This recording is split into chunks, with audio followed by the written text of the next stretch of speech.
It is about humans, and I believe in human potential, things like that. And particularly, and I think it's relevant to some discussion this morning about, what is the role of NK cells, what is the role of regulatory T cells, what is the role of monocytes, what is, and everybody's looking at it from their particular cell type of interest, and that's the traditional way, and that's what has worked so well from molecular biology, of digging deep into a bigger aspect. But sometimes it ends up being a phenomenon I call one gene, one postdoc, and we should also think about how these things fit together, and particularly in human work, there's so much we don't know that a broad exploratory program is often called for, and or I just think of it as casting a big net. If you don't know something, you don't know much about something, then it's foolish to have a detailed hypothesis. You really should just start looking, and then once you start to know something, then you can have a hypothesis. So what I think is really going to be very productive, it has been productive in human work, and applying all the new tools that are coming online, is a systems approach, which is basically casting a broad net. And we can, and particularly for the immune system, it's really fitted for this because, one, you can do it from blood samples, the first approximation. A microcosm of your immune system is in blood. Blood is something that's massively available in all sorts of medical situations. It's something you can get from everybody, essentially healthy or sick. And also the immune system is basically a bunch of specialized cells that talk to each other with cytokines. And we can measure a vast array of specialized cells with some of the technology mentioned. And we can measure a lot of the serum cytokines anyway with some other technology. And so they're starting to think, you can start to look at a lot of things at one time. The other thing is also, as mentioned, that lymphocytes and other cells circulate. So they essentially can report on things that are happening in the rest of the organism, in different tissues. And some people have criticized work on blood by saying, well, the blood is not an immunological organ. And that is correct, but it is the conduit of all the immunological organs and all the other organs, for that matter, too. So it's not something to sneeze at, I would think. And also, the other interesting thing about the immune system is that it's relatively cell autonomous. And that is that basically individual cells get inputs, and then if they reach a certain threshold for something, they do whatever it is they're supposed to do. For instance, or in contrast, if you think about vision, which neurobiologists work on a lot because it's the simplest neurobiological system almost that you can study, but it's incredibly complicated because to see a photon, you basically have to have retinal cells in your eye detect a photon, and then they have to tell the optic nerve cells, hey, we saw a photon, and then they have to go up to the brain, and who knows how many thousand brain cells have to all get together and have a couple committee meetings and decide whether there was a photon or not. And then if you actually want to do something, it's a whole other, way too complicated. Whereas in the immune system, we have found that a T cell can detect a single molecule of an antigen. So the smallest physical unit, just like photon is the smallest physical unit of light, antigen is a peptide is the smallest physical unit detected by T cells. And the T cell is not only the detector of that antigen, but it's also integrates the signal, decides whether it really was an antigen, and then it can do something about it. It's the effector as well. So it's one package, and that's why I think of the immune cells as the quanta, the single cells as the quanta. So we focus a lot on technologies that can tell us about single cells in all their glory and aspects. And not so much the apparatus within the cell, because a lot of these things are the same between different cell types, but it's basically the unique inputs and the unique outputs. And what do you need to achieve the unique output of that particular cell? And then how do you scale that? And just, I won't go into it, but we have evidence that actually it's an all or nothing, that T cell sees 1 or 2 or 10 peptides, it'll do the same thing for all that stimulus, outputs something, and you scale it by the more antigens as in the system, the more cells are activated, the more cells encounter that antigen, and then you have a greater or lesser T cell response. So that's a long and short some basic immunology. So how do we do human systems immunology? Well, I avoided medical school, and it's probably the best thing for many potential patients out there that happened. But it just has interested me more and more. What do you do to understand a healthy immune system to start with, not sick people? And one thing we do with almost everybody is give them a vaccine. And that's a stimulus to the immune system, and a flu vaccine particularly is something you can give to healthy people, you can give to patients. And it mobilizes the immune system in a big way in all the different aspects, innate and adaptive. And so I thought it was a good starting point, and we have expertise here at Stanford about flu vaccines. Harry Greenberg and Arvin really instrumental in getting some of these things started. The other good thing about, in a way, of a flu vaccine is that it's not a very good vaccine, and particularly elderly people don't respond very well. And in fact, in a good year, they might respond at a 35 or 40% level, but in a bad year, like last year, it's probably less than half of that. And we tell older people to get a vaccine every year, but we don't tell them it's a lottery as to whether they will actually be protected. And we also have no idea or very little idea of why they're not being protected. And so this is a good thing to kind of a target for systems immunology. And let's just look at the whole thing and see what happens. And we have done that, and we have some papers, and other people have other papers, and it's still an ongoing thing. I don't think we're completely there yet, but we can with the systems approach. We were able to predict within about 85% confidence who will respond well to a flu vaccine, young or old, versus who won't. And I think sometimes even 50% is good, but we're up to 85%. I wish we were higher, but that's where we are. But I won't go into that. I just want to tell you some other things more general, maybe more germane to this particular problem. And another thing that I thought is not functional about human immunology was the main academic paradigm we have of everyone for themselves is that, we want to do human work, well, go ahead, do everything, recruit patients, do the analysis, formulate experiments, create mouse or animal models, and figure it all out, and that's great. But that doesn't really work. That's not really feasible for most people. It's definitely not feasible for younger people. So we thought that a better model would be to borrow from industry, which it has no problem, it doesn't matter, of course, they create teams of people because they know there are different skill sets that are needed to understand things, especially human diseases. And so we decided to try to create an academic version of this. And particularly, we really need to systematically interrogate, especially with this idea of doing systems immunology on different diseases. We need to have a way of doing that systematically, reproducibly, cost-effectively. And we also need to have a connection to clinics that have that clinical expertise, because that's, of course, is vital.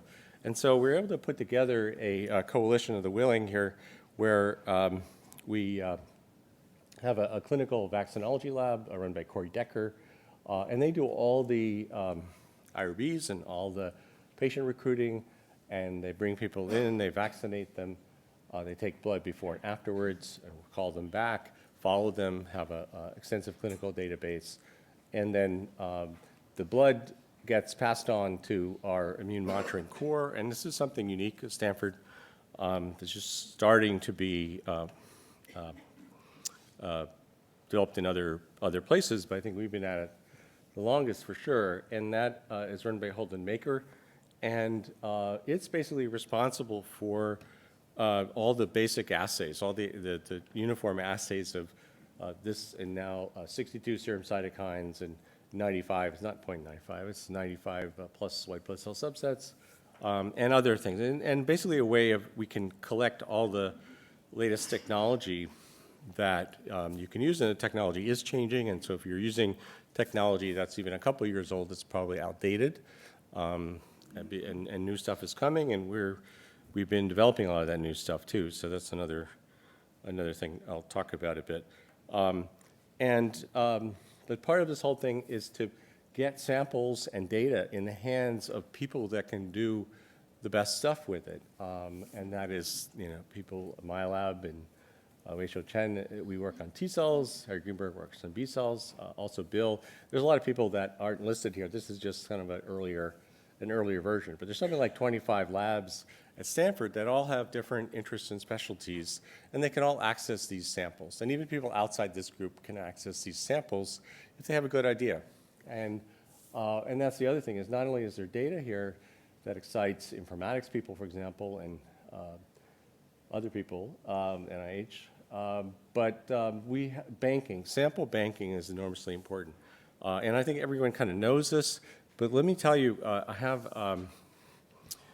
because I've had experience, started out in synthetic organic chemistry, which is great because you could just mix some stuff together, put it on the reflex overnight, come in the next day, you distill your stuff, you find something, you synthesize whatever it was you synthesized, and you're done. You characterize it and you publish a paper. I mean, it was just amazing. It was great undergraduate, I'll tell you, one of the greater undergraduate experiences just in terms of throughput.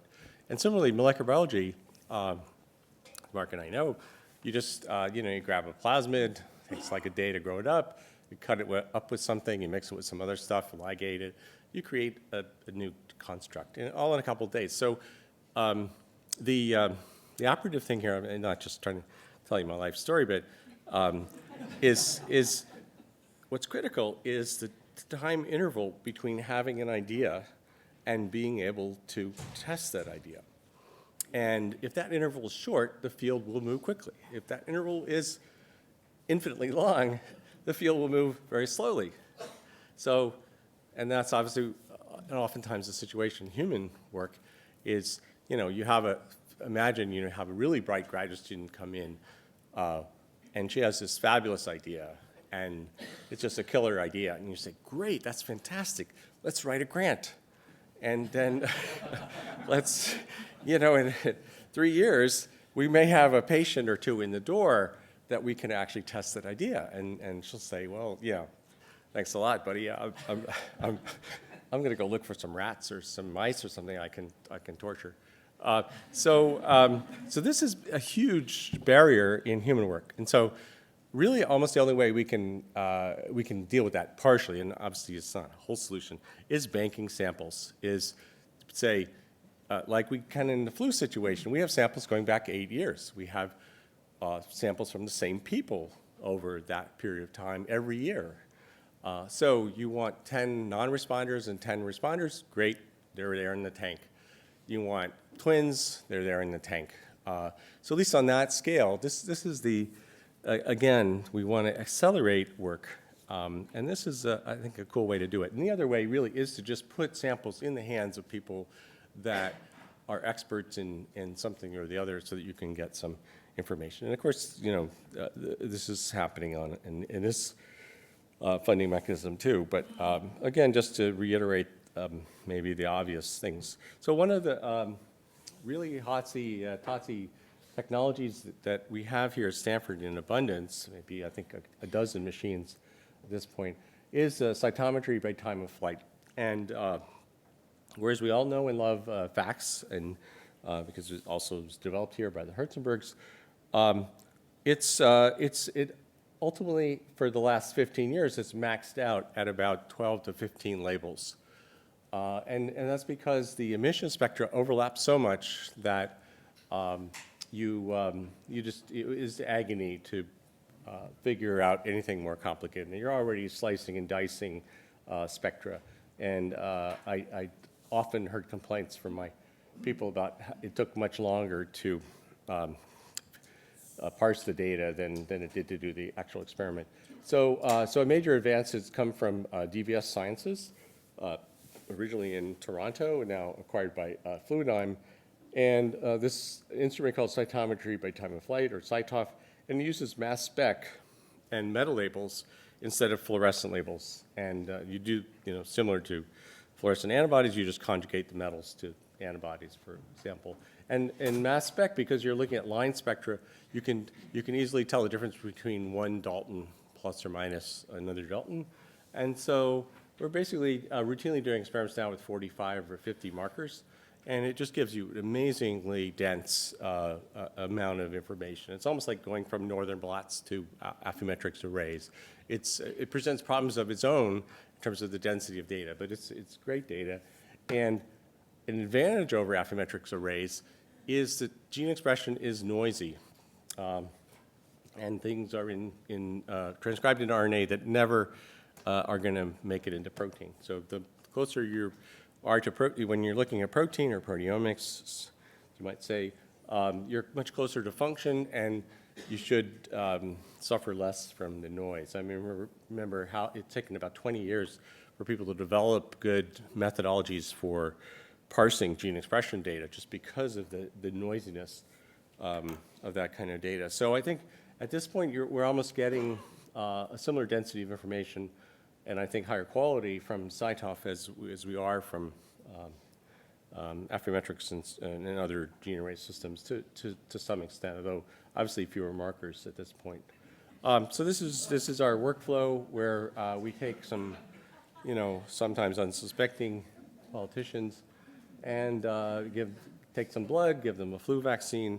They come back a week later, get another blood draw, because that's where the plasmablasts and active T cells are most fulminant in the blood, and then a couple weeks later for antibody responses. And so basically we throw the book at them, and as I said, this is just a broad brush systemsy approach where we're just looking to see what happens. And we have, of course, you're limited in what questions you can ask by the cohorts, and we have basically three basic types of cohorts where we have a longitudinal cohort, not very big, but with an intensity of data and more aimed at aging.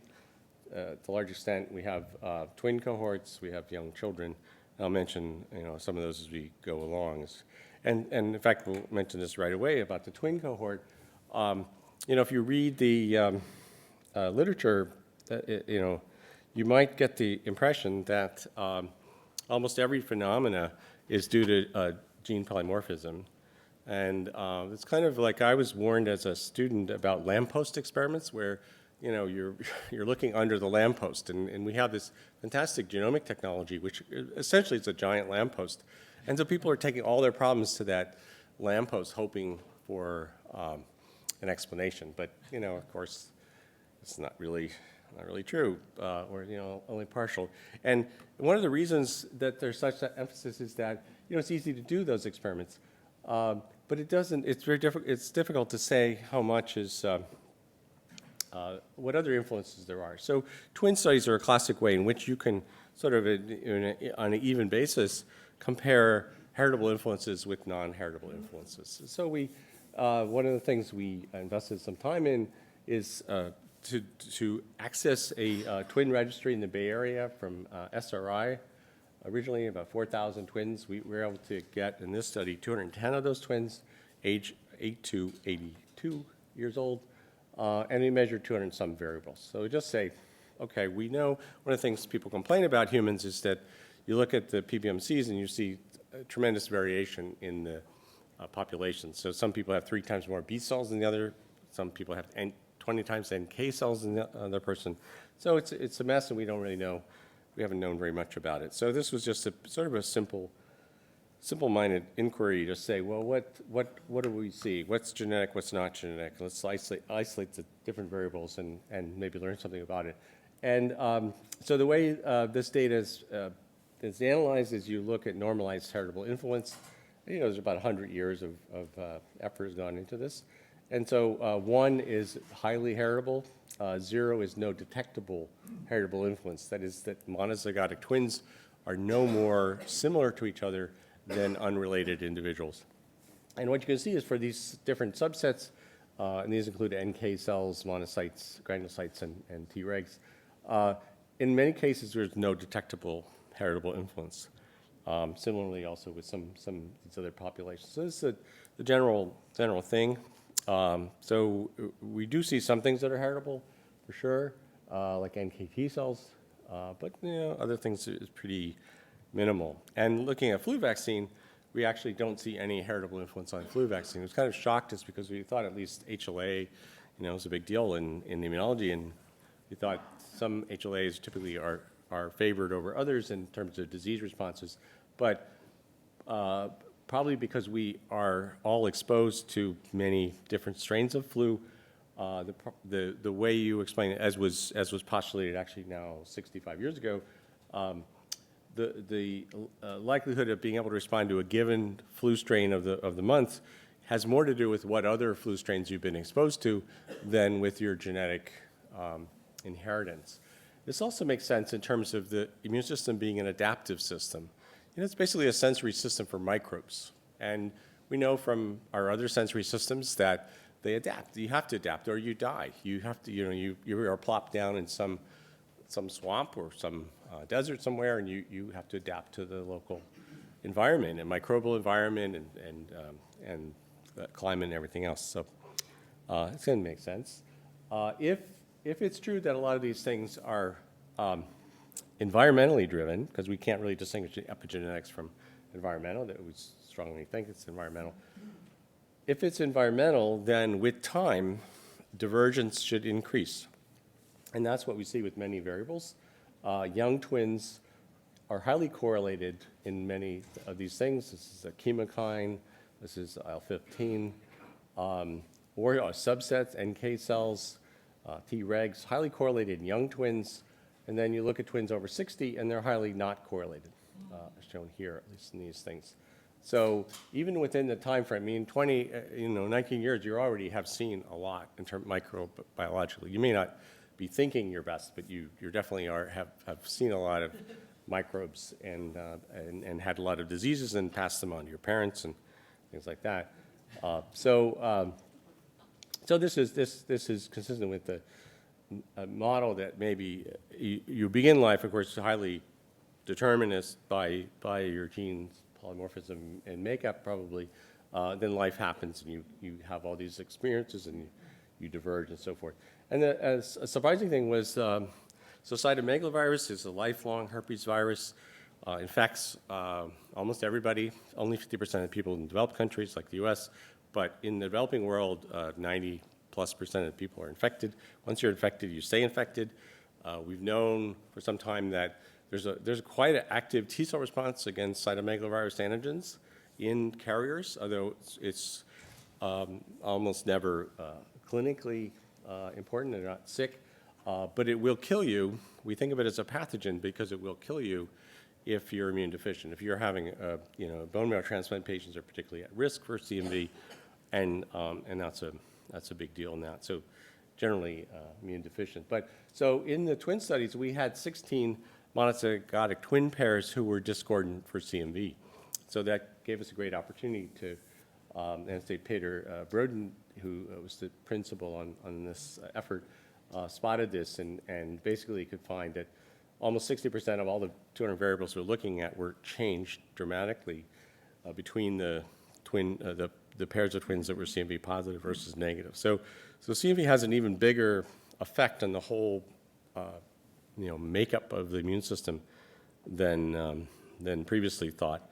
And then this segues into another study that we did independently of this, which was to pursue the hypothesis that had come out of a Swedish study that cytomegalovirus infection actually accelerated immune aging, and they thought people died, older people died much more if they were CMV positive than negative. We did not, as others have also seen, we did not see an effect, a difference in the flu vaccine antibody response to older individuals, 60 to 90, in terms of their antibody response between CMV negative and CMV positive. But what was surprising was that the CMV positive young people had better flu vaccine responses than the CMV negative young adults. And we reproduced this in another year of this study and also in an independent cohort. EBV did not have this effect. So we also looked at EBV, not at all the same. But, typically in human experiments, you have to, in a way, sanctify your human results with an animal sacrifice. And so, fortunately, Paul Thomas at St. Jude's had done a parallel experiment. We were able to join in one paper with ours where he had infected mice with murine CMV and then come along 5 weeks later and infected them with influenza. So this is a real infection experiment now. The mice basically that had been pre-infected with murine CMV were almost entirely protected. I mean, the viral titer, this is the viral titer of most of the mice versus the unexposed mice. So that's, I think roughly we're talking 3 orders of magnitude difference in viral titers. So that says, and this faded with time, and by 9 months, which I calculate to be about 30 human years, there was no effect at all, roughly correlating with the no effect that we saw in the older humans. So anyway, so there's a transient, but not so transient playing out of the CMV effect. It's stirring up the immune system. It doesn't seem to be specific, doesn't seem to involve the adaptive immunity necessarily, but it's definitely real and definitely a very strong effect. So we have to now think about CMV as its role as a pathogen is a relatively minor one, but the fact is it infects billions and billions of people, and is ubiquitous in different species. There's a version of CMV in just about every species people have looked at. This is really a commensal or a beneficial virus for most people. So that's interesting in terms of how we think about viruses, and they come to our attention because they're bad, because they're doing something bad, but that doesn't mean their main purpose in life is to be evil. And so continuing on the theme of nature and nurture, which I almost mentioned, here's a really extreme experiment. In a hygiene hypothesis, it's been postulated that children in developed countries are getting increasing incidence of childhood autoimmunity and allergy, and particularly an epidemic of food allergies recently, which nobody has any idea what that's coming from.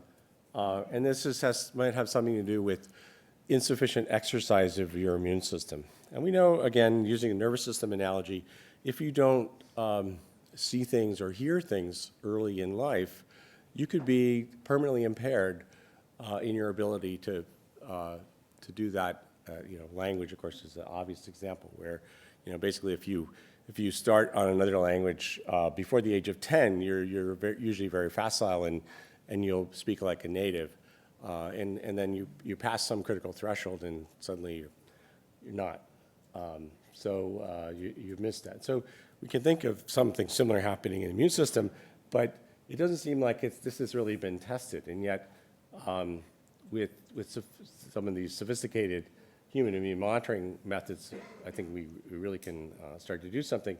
And just by chance, we have been working with a birth cohort in Bangladesh through the Gates Foundation, where they're interested in tropical enteropathy and the phenomena in many poor countries like Bangladesh of a significant number of children are refractory to oral vaccines. And in this particular study, we know 12% of these kids cannot respond to oral polio. They are not protected by an oral polio vaccine. You can give it to them 5 or 10 times.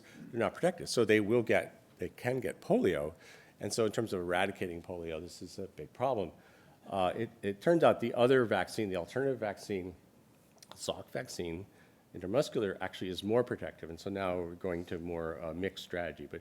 But here we want to just combine, address the beginning of analyzing what a hygiene hypothesis experiment might look like by comparing these Bangladesh kids with similar age children in Palo Alto. And this, again, kind of combining different cohorts, as Julie Parsonet here at Stanford has this historic study where she's looking at local kids 1 to 3 years old, and particularly with allergy and microbiome and things like that. And we were able to get samples and collaborating with her, employ our massive site-off panels to look at phenotype and function. And here we're looking at different subsets of PBMCs, where the purplish here are the Bangladesh kids. Black is Bangladesh kids, and these are weeks. So basically 18 weeks to about 2 years in terms of this data. And then the store kids, Palo Alto kids, are purple, and they're 1 year to 3 years. And the first approximation, the subsets are roughly similar in the percentage, although clearly the B cells here are starting to increase in the Bangladesh kids and quite stable in the Palo Alto kids. But really the big difference was if you look at activation markers for lymphocytes, you see a massive lymphocyte activation in the Bangladesh kids, especially between 1 and 2 years. They're just taking off here. Whereas absolutely nothing is happening in Palo Alto, and many people have said nothing is happening in Palo Alto. But this is like the immunological version of that movie, and probably why there won't be a movie, because nothing is actually happening. And the other thing is that the Bangladesh kids' cells are refractory to stimulation. They're already so activated. So this is the PMA and ionomycin activation. And what you can see is that down here, there's like nothing. There's nothing left to these cells. They're already working them hard. These are adult, I shall say, these are adult local samples as well. And you can go on there. There are many looking at activation, different markers, or different cytokines. They all say the same story, which is that there's just a lot going on immunologically in Bangladesh. And so, of course, these are two extremes, and of course we have lots of things to control for here that we're working on. But I think it's very encouraging to say, there's so much activity in this population, and it's probably closer to historical human activity, immune activity, in terms of, it's only been 50 or 100 years where we discovered sanitation and vaccines and antibiotics and so forth, and drinking clean water. They don't have clean water in Bangladesh in this cohort. But that's probably how humans have lived, at least since agriculture. When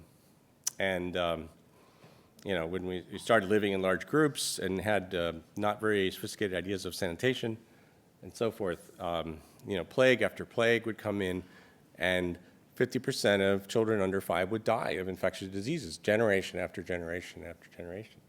So this could well be more the normal situation. Obviously, there are other populations we'd like to look at that are kind of intermediate between Bangladesh and Palo Alto. Anyway, so the last thing I just wanted to mention and follow up on Bill Robinson's talk, which is that we are, in addition to things like CyTOF, we have other tools that we've developed and that are very powerful in terms of looking at responses, and particularly we're kind of a T cell lab, so we focus on T cells. And Bill, essentially set the stage for single cell B cell analysis. We basically, Arnold Hahn and my lab developed a parallel, and partly inspired by Bill's work, a parallel on T cells where we're not only looking at single T cell receptors, alpha and beta or gamma delta from single cells, but with a barcoding method, we're also interrogating various things that are important for T cells that tell us what flavor of T cells those are, and links everything that was expressed by one cell, it links it together with barcoding. So alpha, beta, and then the different cytokines and things that tell us what's happening. And so as a test case, we looked at tumor infiltrating cells in cancer, particularly colon cancer. And from CD4 cells, we had very efficient, we got about 600 TCR beta sequences from 700 cells, and about 500 of those cells we had alpha and beta sequences together with phenotypic markers. And what you can see with the infiltrating cells is that this is an expanded clone. There are like 60 cells out of the 600 that were all this one T cell receptor sequence, and then about 40 that were this one, and about 30 that were that one. So that's something that's turned out to be more valuable than we thought, is that you're essentially asking the T cell population, what do they care about? What are they proliferating to? What's the focus of attention there? And you can see in the TILs, they're about more than half of the cells are expanded, but it's these that are probably the most interesting in terms of what is expanded. And then, fortunately, Chris Garcia has been developing a way of identifying T cell antigens using this library, and we're working closely with him on this methodology where you can basically take a T cell receptor you don't know anything about and then screen the library with a particular MHC and then 100 million peptides in that MHC and select out the clones that represent the best fit for that T cell receptor, and so know something about it. And then where has this been useful? Well, it's been useful in a whole lot of different diseases. Unfortunately not path right now, but it could be. And we started with celiac disease because it's an inducible autoimmune disease. With gluten, you can actually get people legally to ingest gluten. And all the attention has been on the CD4 cells specific for gluten in this disease and in the characteristic antibodies. But what Arnold Hahn found was that not only did we see gluten-specific T cell CD4 cells coming up 6 days post-gluten challenge, but we also saw a bolus of gamma delta cells and CD8 T cells coming up at the same time and going away at the same time. So this is a cool thing in terms of human immunology, is that if you have some sort of immune stimulus, you will get proliferation at the local site, and then on the 7th day, they will go out into the bloodstream, and you can capture them in a blood sample. Now, in a chronic disease, it seems like they're continually doing that, so this becomes less important. But it says something about a coordinated response. And these cells are specific because we can see expanded clones in terms of their T cell receptor sequences, and those T cell receptor sequences are similar between patients with celiac if they have the same MHC. So this is something telling us something. There is more going on than just some particular autoreactive T cell going wild. It's a network of T cells that are working together. And we know from now examining the T cell receptors from these gamma delta cells and the CD8 cells, they are not gluten specific, which is interesting because if you remove gluten from a celiac, typically the disease stops. So that says that the gluten-specific CD4 cells are somehow powering the disease, and if you can stop that activity, you stop the disease, at least in this case. But that doesn't mean these are not important in terms of effectors. They clearly are. They wouldn't have these uniform T cell receptor sequences. And so we think they're networks of T cells. We know in viral responses that CD4 help is necessary for CD8 cells. We think gamma delta cells are involved in there somewhere as well. They often have the same specificities as B cells. And so there's a whole set of things going on here that we really didn't know much about. And so we were interested to see whether this was general in terms of other autoimmune diseases. And so we started off with a classic mouse model, demyelinating disease, EAE. And basically, where you can induce it with a MOG peptide and adjuvants. And basically, we saw the same thing. We saw that they're starting in the blood, but then moving on to the central nervous system tissue, that there were boluses of expanded T cell clones in the blood within 10 days after induction, for the most part. And then these are CD8 cells. We also saw CD4 cells doing this. We also saw gamma delta cells doing this. So they're all coming up at the same time in a bolus, and in their, these cells typically have quite different functions. And so we wanted to look at humans, obviously, as well, to validate the mouse model, as some people say. I wouldn't say that, but some people say that. And fortunately, UC San Francisco has a very nicely organized big MS study where with Jorge Oxenberg, we were able to get some MS samples. And we were a little worried about this because you can't induce MS, obviously, but we did specify recent onset untreated patients in in their study, and it took a while to get those, but we did get those. And the results are kind of spectacular. You look at just CD8 T cell expansions in healthy people, you sometimes see something, sometimes see nothing, but never anything really super extensive. But in this first initial set of 8 MS patients, in 6 of the 8, there were massive CD8 clonal expansions in the blood.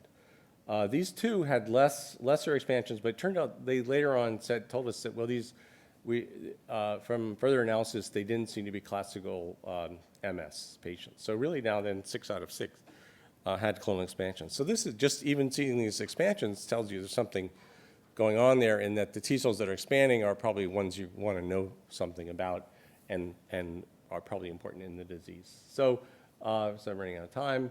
We'll rush to the conclusion here, which, as I mentioned, twin study says genetics is not the answer to everything. If CMV doesn't kill you, it makes you stronger. That we're really in an interesting space here in terms of some of this technology enables us to look at pediatric samples, which we haven't really been able to look at before because they're so little. But with Cytoph, you can work with 1 ml blood samples without a problem, or less. So we're really at a point where we can miniaturize a lot of the immune monitoring activities. And then we're really excited about this single TCR T cell analysis, because it's just waving a flag in all these diseases to say, okay, these T cells are up to something, and what is it that they see, and what is it that they're doing, what is their role in the disease? And it seems like there's more than one flavor of T cell that's involved in these diseases. There's a whole panoply of different flavors of T cells going on here. I didn't mention, but we are working hard on also how can you use next generation technology to look broadly at TCR repertoires and to read what disease people have had, what one they're having, what T cell receptor sequences go with what other T cell receptor sequences, which is a problem in itself, because in antibodies, you can just follow the trail of somatic mutation to say this is a group of antibody sequences that are all seeing the same thing.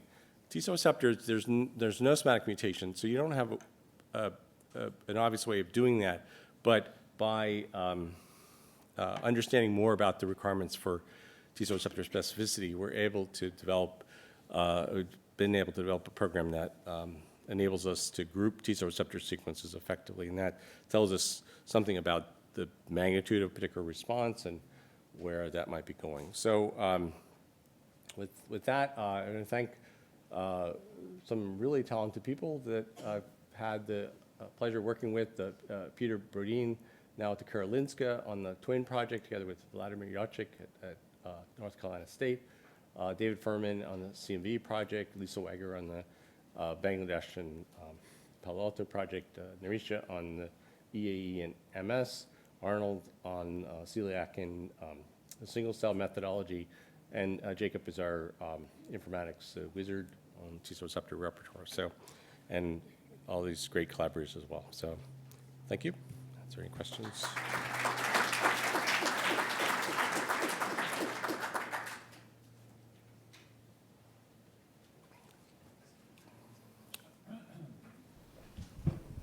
Can you explain on a immunological basis the relationship between CMV and influenza responses? So you have a CMV, which has been it's probably quiescent. So there is a competent immune response directed towards CMV, which is one type of virus.